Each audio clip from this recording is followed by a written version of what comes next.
Imagine walking into your office in 2029, half of your peers at junior level are gone. Not because they chose to leave, but because AI replaced them. Anthropic CEO just dropped a bombshell. AI isn't just helping us, it might be eliminating up to 50% of entry-level white-collar jobs in the next 5 years.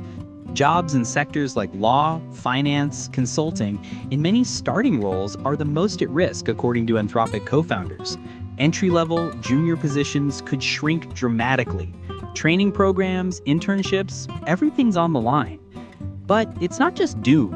Experts say there are ways to survive. Upskilling, focusing on uniquely human skills like creativity, judgment, interpersonal communication. Jobs that require empathy, leadership, strategy, these are harder for AI to replace. So what should you do? 1. Learn new skills that AI can't replicate. 2. Stay ahead. Use AI as your tool, not your competitor.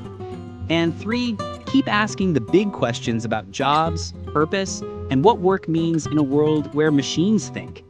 If you found this eye-opening, don't forget to like, share, and hit subscribe, because this story is far from over.